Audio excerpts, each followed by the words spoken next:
Everyone. நான் வந்து இது ஜூனியர் செகண்ட் பேப்பர். இப்போ நம்ம புதுசா லாஸ்ட் எக்ஸாம் விட்ட ஜூனியர் செகண்ட் பேப்பர் நான் எழுதுனதுக்கு, நான் சொன்னேன் நான் நெறைய பேர்கிட்ட நான் நெறைய எழுதினேன். பட் அவங்க மார்க் போட்டது வந்து எனக்கு ரொம்பவே கம்மி. ரொம்பவே எனக்கு தெரிஞ்சு நீங்க வந்து டைம் வேஸ்ட் பண்ணாதீங்க. இந்த கொஸ்டின் ஆன்சர்ஸ். ஏன்னா இந்த தப்பு நான் பண்ணேன். அதனால நீங்க பண்ணாதீங்கன்னு நான் சொல்றேன். ஸோ, நான் வந்து பக்கம் பக்கமாக எனக்கு பேஜ் எழுதினாலும், எனக்கு மார்க் அவங்க போட்ட மார்க்கே ஜஸ்ட்டு பாருங்கள், இந்த பேஜில் எவ்வளோ எக்ஸாம்பிள்ஸ் கொடுத்தாலும், அவங்க எனக்கு 1 மார்க்கு, அதுக்கடுத்து இங்கே வந்து பார்த்திங்கன்னா, நீங்கள் எனக்கு ஃபஸ்ட்டு வந்து பேஜில் வந்து மொத்தம் 3 மார்க்கு. இது எவ்வளோ மார்க்கு இது பாருங்கள், எவ்வளோ தான் நம்ம எழுதினாலும் பேசேஜ் போடவே மாட்டாங்க. என்னோடய ஃபஸ்ட்டு நான் தப்பு பண்ணது என்ன அப்படின்னு பார்த்திங்கன்னா, நிறைய வந்து பார்த்திங்கன்னா, கொஸ்டின் ஆன்சருக்கு டைம் ஸ்பெண்ட் பண்ணிட்டேன். ஸோ, அந்த டோட்டல் எனக்கு டைம் கொடுக்குறது எல்லாமே இதுதான் என்னோடய பேப்பரே. இந்த பேப்பர் நான் எதுக்கு பிரிண்ட் வாங்கி பார்த்தேன்னா, நான் எப்படி எழுதி ப்ரெசென்ட் பண்ணியிருக்கேன், நான் எப்படி எழுதினேன் அப்படின்னு சொல்கிறதுக்காக தான் இந்த பேப்பரை நான் வந்து வாங்கினேனே. ஸோ, இதில் வந்து அந்தளவுக்கு கிளியராக ஸ்ட்ரோக்ஸ்லேருந்து நான் இப்போ எழுதுனது எல்லாமே தெரியாது. பிகாஸ் வந்து பார்த்திங்கன்னா, அவங்க கொடுத்த ப்ரிண்ட்டே எனக்கு இப்படி தான் இருந்தது. இந்த தப்பு வந்து நீங்கள் பண்ணக்கூடாது. இப்போ அப்கமிங் வர ஸ்டூடெண்ட்ஸும் சரி, நான் எழுதின பேப்பர்ஸில் வந்து அடுத்து வர பசங்க வந்து இந்த மார்க் வந்து பண்ணக்கூடாது. நான் இவ்வளோ எனக்கு பேசேஜ் எழுதுனா கூட, அவங்க எனக்கு போட்டதே இந்த 2 மார்க் தான் போட்டிருக்காங்க.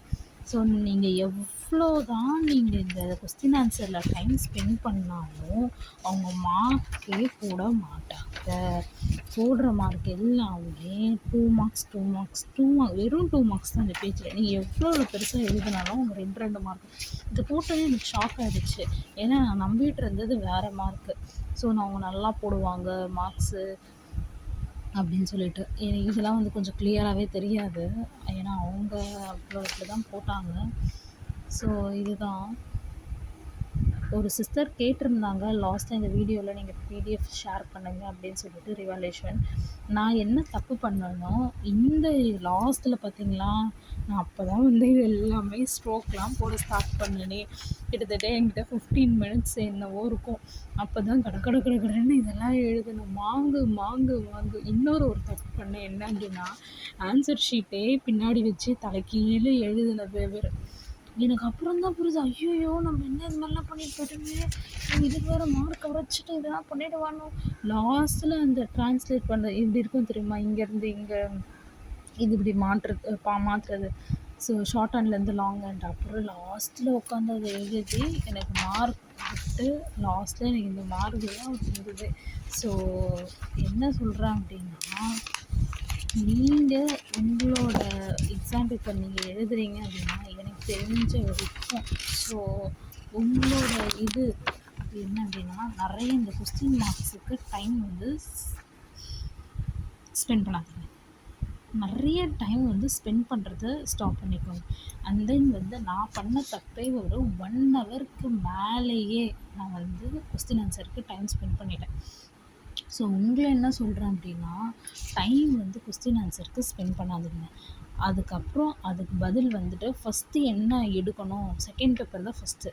ஸோ, செகண்ட் பேப்பரில் நான் என்ன அப்ரோச் பண்ணுவேன் உங்களை சொல்கிறேன் அப்படின்னா, ஏன்னா நான் தப்பு பண்ணிட்டேன். ஸோ, உங்களை வந்து இந்த தப்பு என்ன பண்ணாதீங்க அப்படின்னா, ஃபஸ்ட்டு எடுத்தோடனே என்ன பண்ணுங்க, அந்த 1 வேர்ட்ஸ் இருக்குல்ல அதை எழுதிடுங்க.